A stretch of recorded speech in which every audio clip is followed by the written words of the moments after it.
Nama saya Francisca Monica Pangaribuan. Saya nggak merubah nama karena pengalaman membuktikan bahwa dengan nama itu justru saya bisa jadi trigger saya untuk berdakwah.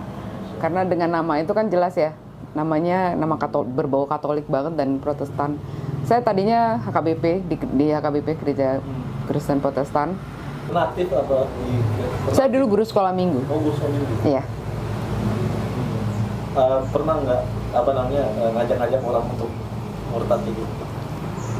Murtad sih enggak ya, tapi saya memang begini loh. Jadi di dalam Alkitab itu ada perintah Yesus untuk yang mengatakan bahwa pergilah dan jadikanlah semua bangsa muridku. Jadi ada keinginan buat saya juga untuk waktu saya masih Kristen itu saya pengen bawa saudara-saudara saya yang Muslim untuk menjadi Kristen karena menurut saya di dalam ajaran Kristen itu ada keselamatan, gitu ya. Jadi kamu nggak usah capek-capek melakukan berbagai hal, kamu cukup percaya saja pada Yesus yang mati di kayu salib dan kamu akan mendapatkan surga. Jadi waktu itu sejak saya mengerti kekristenan, saya tuh pengennya orang-orang semua masuk Kristen gitu, karena saya pikir kasihan kan ya, sayang ya, ditawarin surga kok pada nggak mau. Nah, kemudian waktu saya tingkat 1 di kampus dulu, teman sekamar saya masuk Islam, saya marah gitu, saya kesel karena kenapa sih harus masuk Islam gitu loh. Dari situ saya sebetulnya punya keinginan untuk menyampaikan kebenaran Kristen menurut saya waktu itu. Jadi saya pikir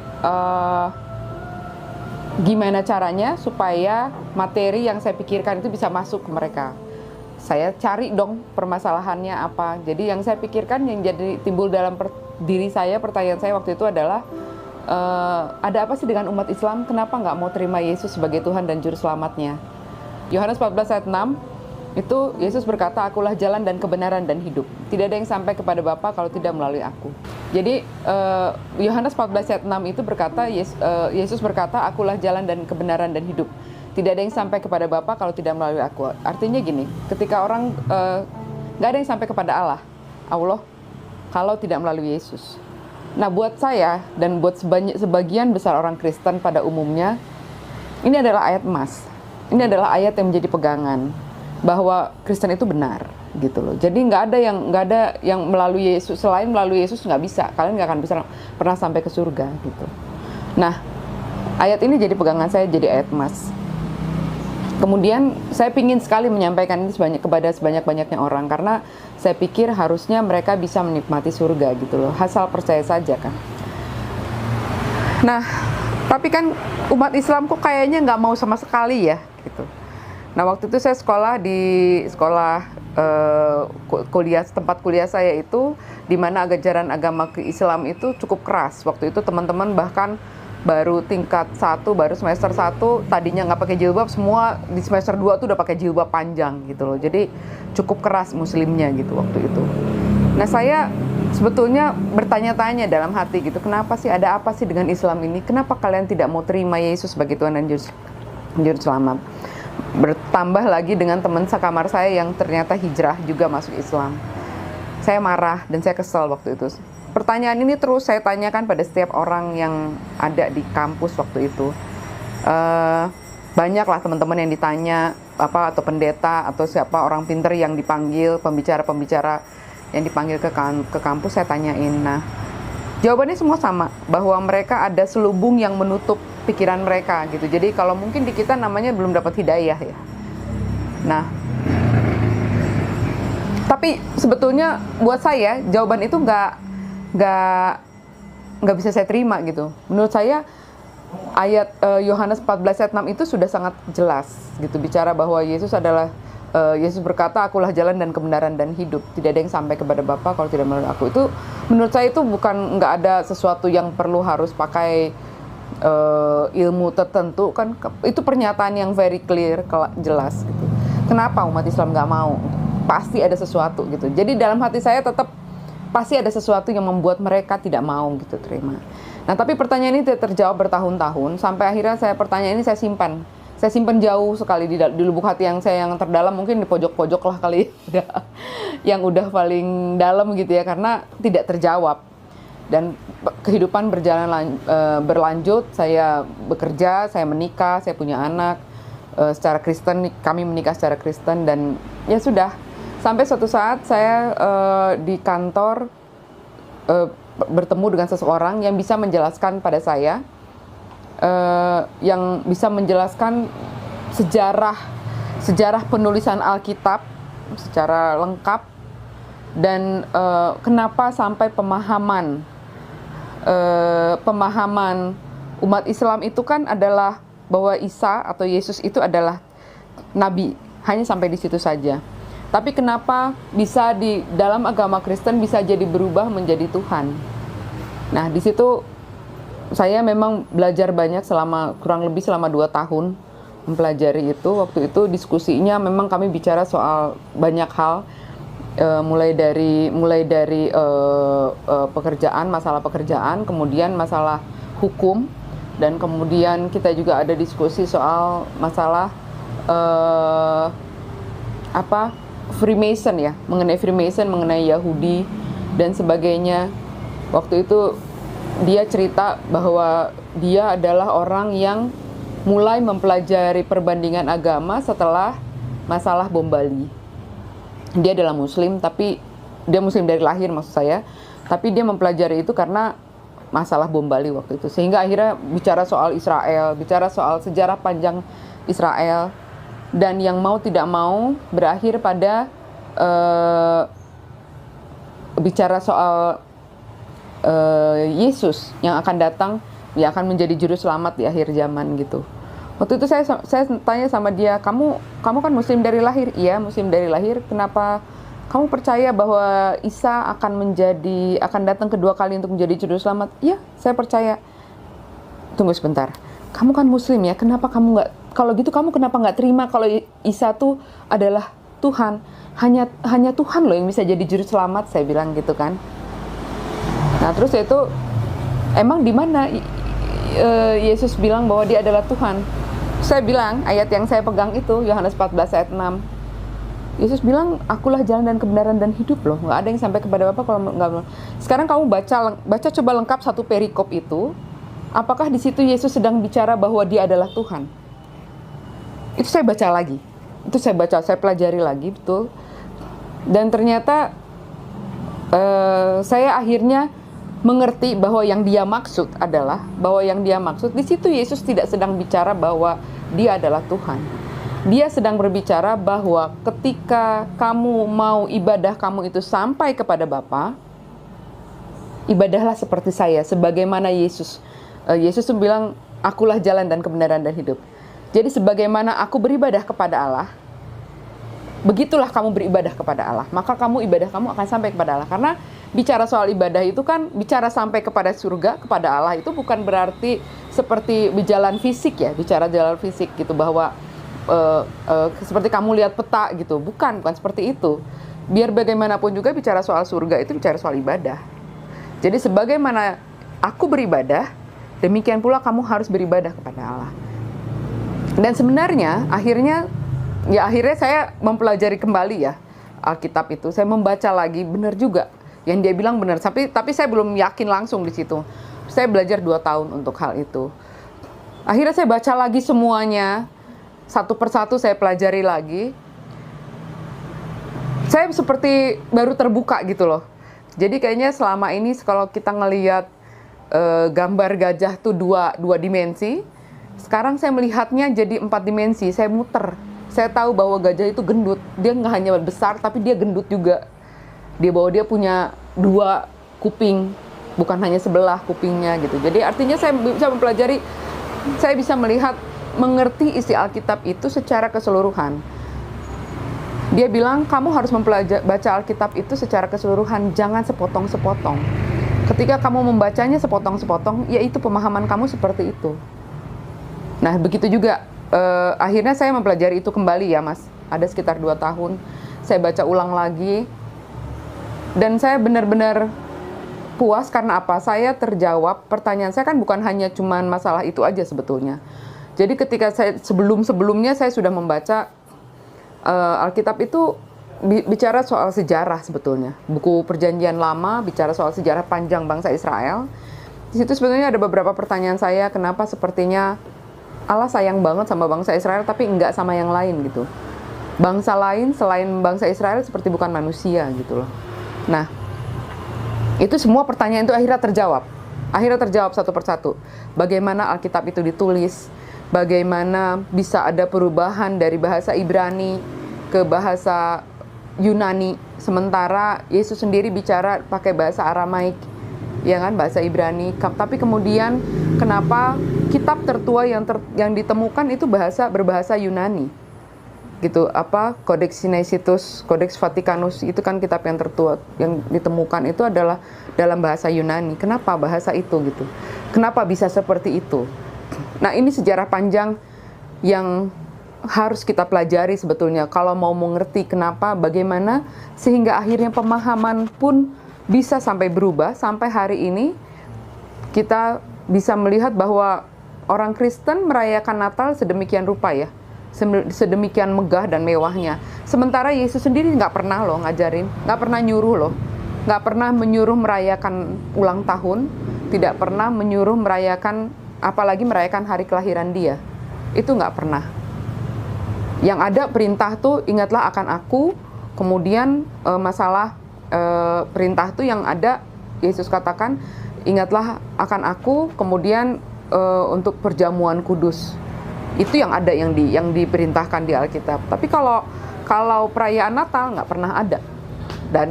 Dan yang makin meyakinkan saya waktu itu untuk hijrah adalah di akhir tahun kedua itu, tahun Desember 2014, saya mengantar anak-anak merayakan Natal di sekolah minggu mereka. Di situ saya membaca di mading gereja, waktu itu di gereja saya ditulis sejarah perayaan Natal. Dan memang di situ disebutkan bahwa sejarah perayaan Natal adalah sebetulnya adalah sinkretisme ya, perayaan gimana caranya pada zaman dulu orang Romawi pingin supaya ajaran agama Kristen masuk, tapi di situ ada budaya yang merayakan kelahiran Dewa Matahari. Nah, ini dipadukan gimana caranya supaya Yesus yang jadinya dirayakan, tapi tetap merayakan hari kelahiran Dewa Matahari, yang sebenarnya artinya dari situ kita sebetulnya bisa menyimpulkan bahwa perayaan Natal itu sebetulnya ya perayaan hari kelahiran anak Dewa Matahari jadinya sebetulnya. Cuma memang di mading itu ada ininya, ada disclaimer-nya di bagian bawah, dia bilang, tapi kita mengimani bahwa hari perayaan Natal ini itu adalah kelahiran Yesus Kristus. Tapi buat saya, itu adalah pengakuan gereja bahwa ya memang perayaan Natal tidak pernah diajarkan di Alkitab. Gitu, tidak pernah diajarkan di Alkitab. Dan itu semakin meyakinkan saya bahwa apa yang diajarkan di gereja banyak yang tidak sesuai dengan apa yang diperintahkan oleh Yesus di dalam Alkitab. Gitu loh.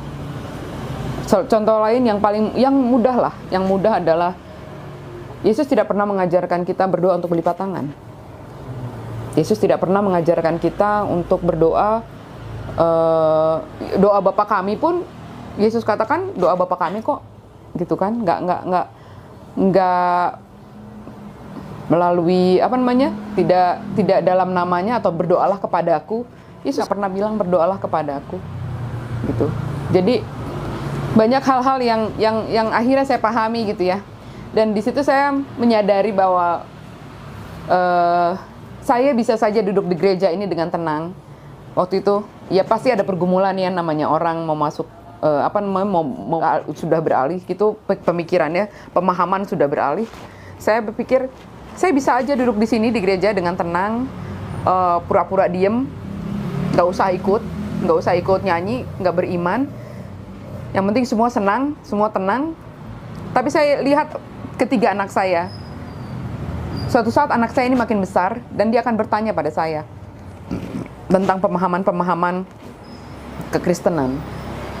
Saya harus jawab apa? Itu yang membuat saya makin yakin bahwa saya nggak bisa begini terus, bahwa saya harus menyatakan iman saya gitu. Jadi udah saya makin yakin bahwa saya harus melangkah ketika saya menyadari bahwa ternyata Yesus bukan Tuhan. Yesus sepenuhnya manusia sepenuhnya. Dia memang utusan Allah, memang utusan Allah dia memang.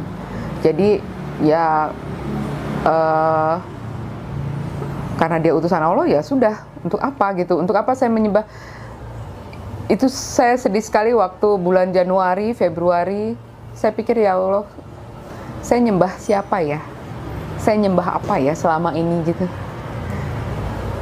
Waktu itu umur saya hampir 40 tahun ya. Saya pikir hampir selama 40 tahun saya menyembah apa ya gitu. Nah kemudian pada suatu hari saya udah gak kuat lagi. Waktu itu kami berdiskusi dengan teman saya, itu saya berdiskusi tentang puji-pujian kepada Allah.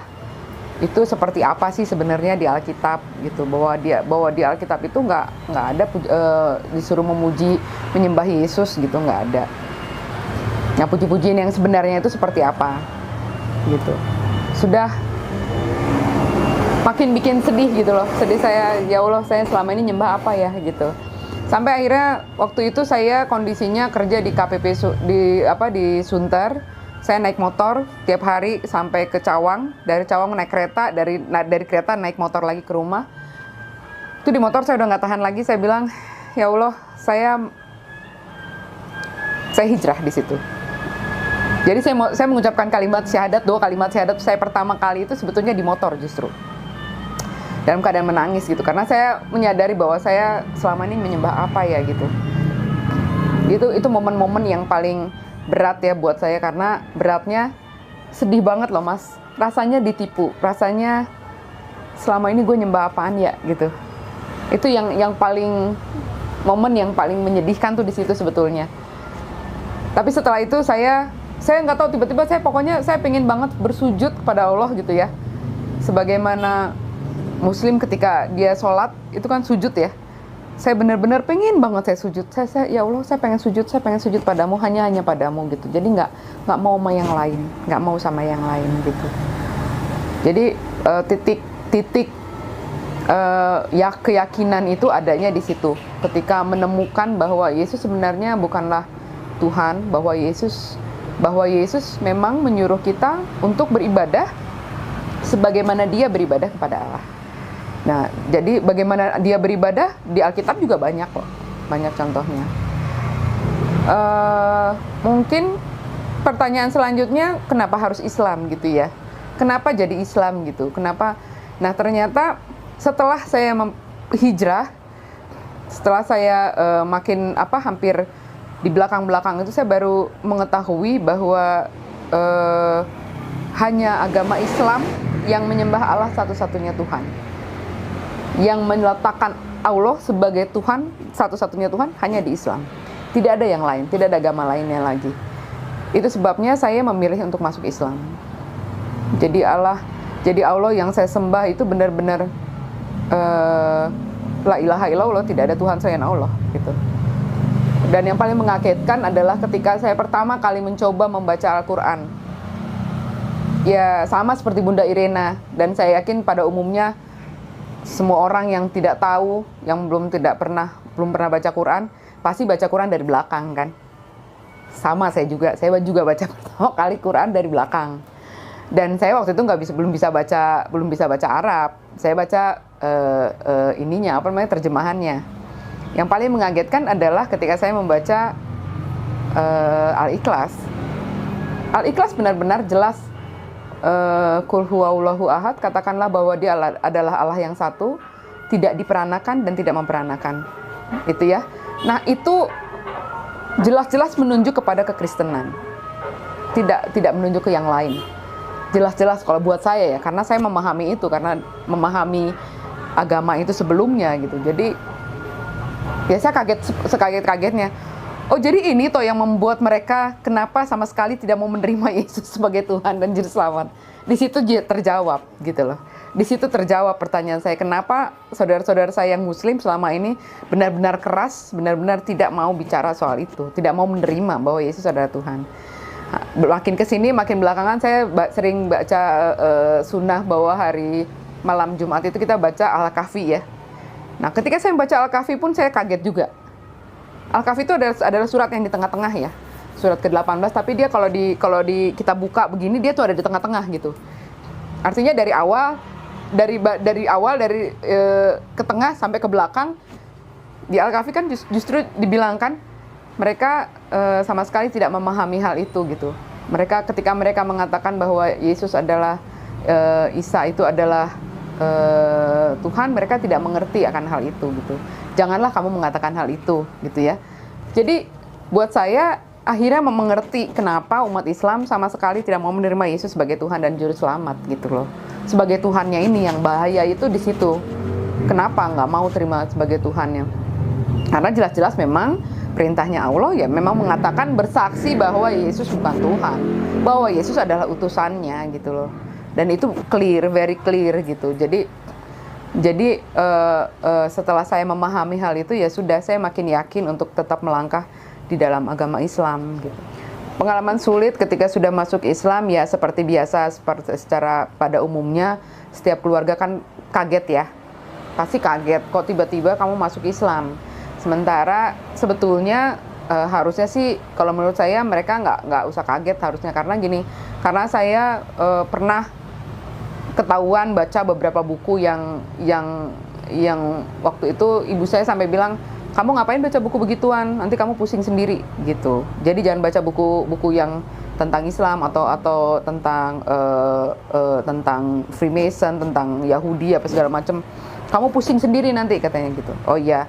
Tapi saya udah keburu tanggung kan waktu itu. Jadi saya ya akhirnya diam-diam saya tahu kalau saya terusin dan keluarga tahu, terutama suami waktu itu tahu, dia berapa kali juga nanya, emang kamu ngerti gitu. Jadi saya justru kesel ya digituin ya. Ya justru saya pengen tahu gitu. Saya udah setengah tahu gitu kan ya. Kita kan penasaran ya. Nah, saat yang terberat ketika mereka tiba-tiba tahu, ya panik, marah biasa ya.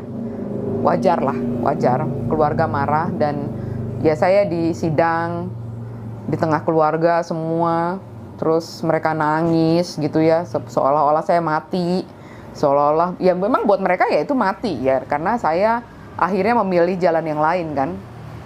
Ya mereka nangis gitu kan, melihat mereka nangis tuh saya ya biar gimana juga kita ngelihat keluarga kita nangis kan kita juga sedih ya. Karena di sini justru sedihnya gini, sebetulnya ketika saya hijrah itu saya nggak takut dengan keluarga saya. Saya tuh punya keyakinan bahwa suatu saat nanti saya akan jelasin semuanya. Kalau mereka mendapatkan penjelasan yang sama dengan saya yakin mereka juga pasti mau masuk Islam. Gitu loh. Jadi saya begitu yakinnya. Tetapi yang mengagetkan adalah ketika mereka tahu, mereka langsung sibuk nutupin ke suami saya waktu itu, jangan dengerin dia, jangan dengerin dia. Jadi mendengar penjelasan pun tidak mau. Itu yang bikin sedih dan kaget saya, terberat saya tuh di situ. Mereka mendengar penjelasan pun tidak mau. Jadi gimana mau masuk ilmunya, gimana mau ngerti kalau dengar penjelasan aja nggak mau. Kan gitu kan. Nah itu yang terberat. Yang terberat ya waktu pertama kali pakai jilbab, terus ketemu sama keluarga diusir, itu biasalah. Biasa diusir, kemudian disuruh pergi sendirian, dipisahin sama anak. Ya itu hal yang wajar banget lah gitu ya. Nah, terus yang terberat lagi waktu anak-anak tidak boleh ikut saya. Padahal anak-anak kan bertanya, biar bagaimanapun juga mereka bertanya, kenapa mama masuk Islam?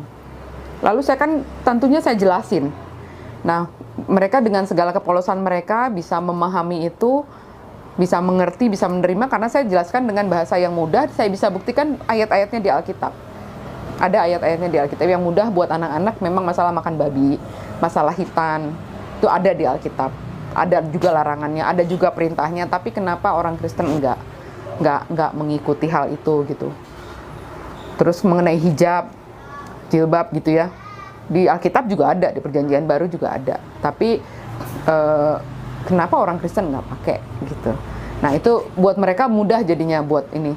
Yang paling mudah buat anak saya yang paling besar waktu itu, yang paling agak lama dia dapat ininya, hidayahnya paling terakhir itu mengenai Yesaya 37 dengan 2 Raja-Raja 19 ya, 2 Raja-Raja 19 sama Yesaya 37 itu adalah dua perikop yang sama persis, tapi tahun penulisan terpaut sangat jauh, beratusan tahun.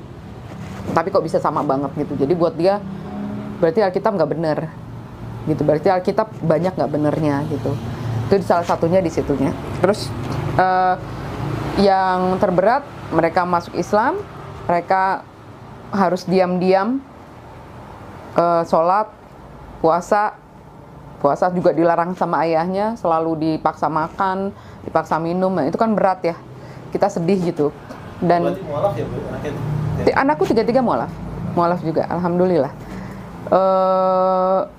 Terus waktu yang paling berat waktu mereka hitan, kita pulang, pas bapaknya tahu kita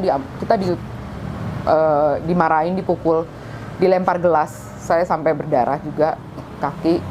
Ya anak-anak kan lagi luka ya, masih kondisi luka, dimarahin berat begitu kan bukan suatu yang mudah ya. Itu yang saat-saat terberat yang kayak gitu.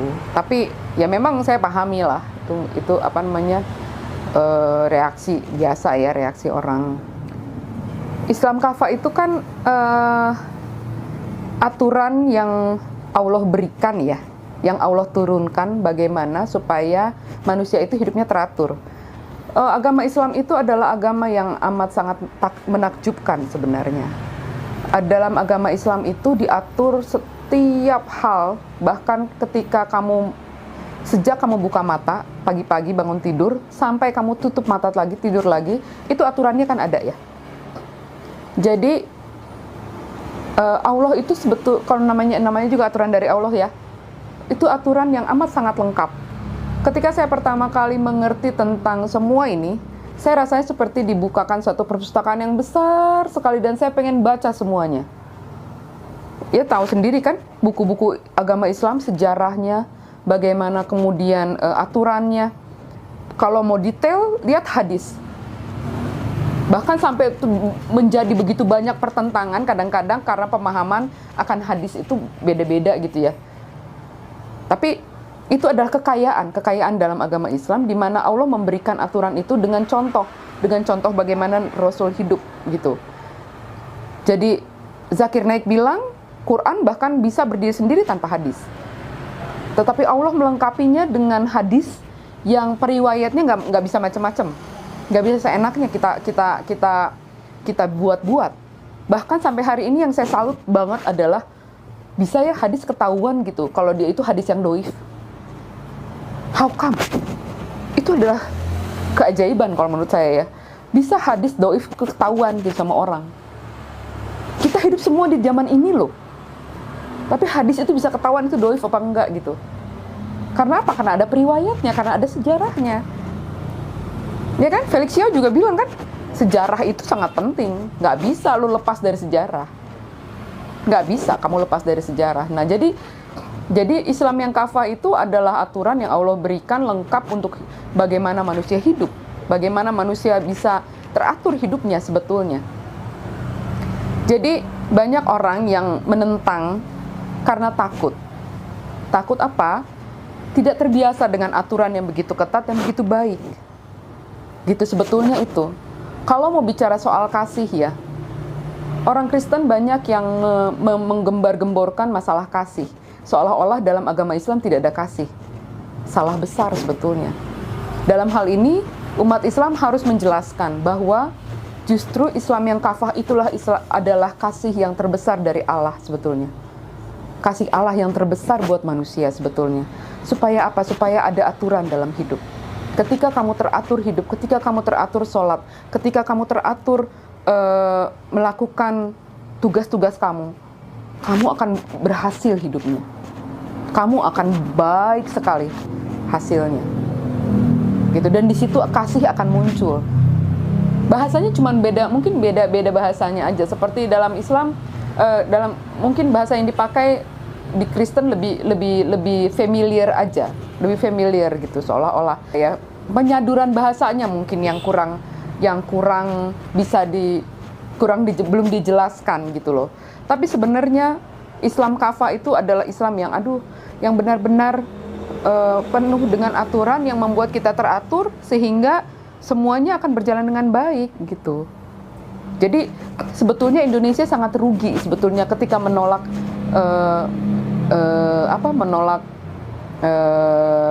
aturan Islam itu sebetulnya rugi sebetulnya. Karena apa? Karena sebetulnya secara hukum sebetulnya menyadur semuanya dari aturan Islam kok. Hukum waris, hukum apa segala macam semua adanya di Al-Qur'an kok. Gitu loh. Jadi sebetulnya ya kesempurnaan Allah itu terlihat jelas kok dalam Islam. Jadi memang kita harus hidup sebagai Islam yang kafah sebetulnya. Sebagai muslim kan kita wajib ya menyampaikan walau hanya satu ayat. Ya, harus menyampaikan gitu loh. Dan kita pasti ketika kamu merasa bahwa ada sesuatu yang kamu miliki yang baru, ilmu yang kamu miliki, selain pertama kita memang akan diminta pertanggungjawabannya. Dalam nanti kan kita akan diminta pertanggungjawaban harta kita, usia kita, ilmu kita, ya kan? Ada 4 kalau nggak salah itu. Satu lagi apa bang? Tubuh. Itu kan itu akan diminta pertanggungjawabannya. Nah, ilmu ini adalah salah satu yang harus kita sampaikan. Kalau nggak boleh kita punya ilmu terus itu kita diam aja ngejogrok sendiri, terus kita sendiri yang pinter, terus orang-orang pada nggak tahu, nggak boleh, itu justru salah besar. Jadi kita memang harus berdakwah, bagaimanapun caranya ya.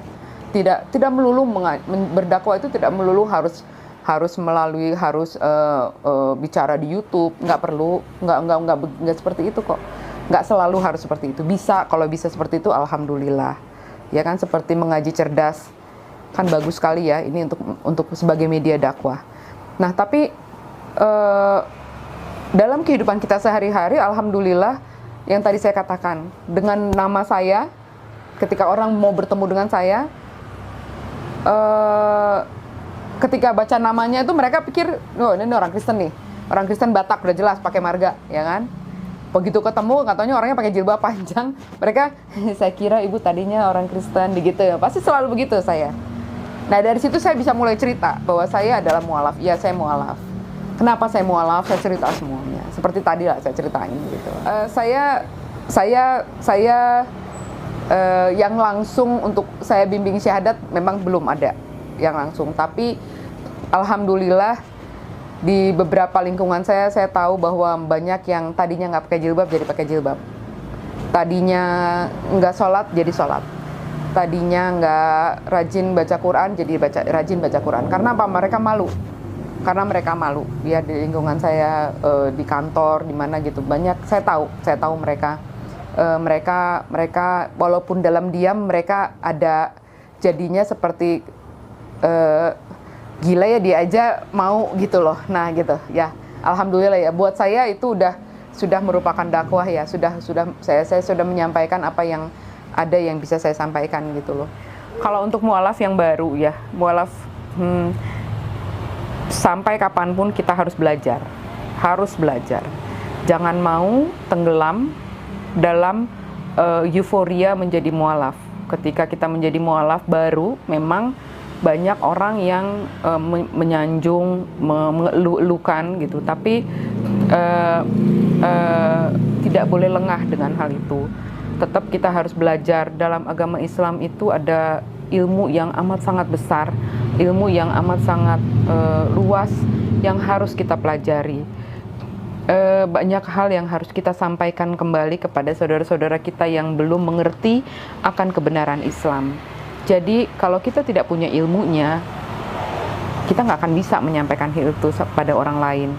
Kemudian jangan lupa bahwa Allah sendiri yang berjanji pada setiap orang yang beriman, menyatakan imannya kepada Allah, Allah akan menguji dengan sedikit ketakutan, dengan sedikit kemiskinan, dengan sedikit kelaparan. Itu sudah menjadi sesuatu yang Allah katakan dalam Quran. Jadi kalau misalnya setelah menjadi mualaf kemudian malah banyak tantangan, banyak kesulitan hidup, wajar banget gitu. Dan nggak perlu takut dengan hal itu, justru minta janjinya Allah bahwa Allah tidak akan membiarkan, bahwa Allah sekarang yang kita sembah adalah Allah yang hidup, bahwa yang kita sembah sekarang adalah Allah yang tidak akan pernah meninggalkan kita, yang kursinya langit dan bumi. Jadi kenapa harus takut dengan semua itu gitu. Jadi kembalikan lagi semua masalahmu kepada Allah, gelar sejadahnya, sholat yang banyak, kembalikan pada Allah. Setiap masalah yang kita dihadapi ya udah kembalikan lagi gitu. Nggak ada gunanya kita bicara sama manusia, siapapun, seorang pun manusia, nggak ada gunanya. Kita hanya bisa bicara sama Allah. Minta pada sholat tahajudmu, minta pada saat sholat wajibmu, setiap saat minta sama Allah. Oh iya, satu lagi, jangan pernah berpikir bahwa agama Islam, dalam Islam hanya berdoa ketika sholat. Kita bisa berdoa setiap saat. Kita bisa berdoa setiap saat. Kita bisa minta sama Allah setiap saat. Kita tinggal menyebutkan aja. Bahkan perempuan muslimah yang sedang dalam masa haid tidak bisa sholat, bukan berarti tidak bisa berdoa. Bisa berdoa, tetap bisa berdoa. Karena Allah Maha mendengar. Setiap saat kita bisa. Untuk yang muslim yang memang sudah dari lahir, alhamdulillah bahwa kalian sudah merasakan indahnya Islam sejak kalian lahir. Tapi jangan salah, ilmunya tetap harus dipelajari. Jadi rugi kalau nggak belajar. Saya menyesal, tapi nggak bisa juga ya, memang itu udah jalan hidup saya ya. Saya baru umur 40 tahun, saya baru bisa membaca dan mempelajari betapa indahnya Islam. Tapi untuk saudara-saudara saya semua yang memang muslim sejak lahir, kalau memang sekarang belum bisa baca Quran, harus bisa. Kalau belum tahu sejarahnya, sejarah indahnya, dari sekarang coba ayo pelajari. Supaya kita bisa bicara yang benar, bisa menyampaikan yang benar. Kita bisa tahu bahwa Islam itu dituduh, difitnah dengan sedemikian rupa. Islam tidak pernah mengajarkan terorisme. Islam tidak pernah mengajarkan pembunuhan. Islam tidak pernah mengajarkan menyakiti saudaranya. Tidak pernah. Assalamualaikum warahmatullahi wabarakatuh.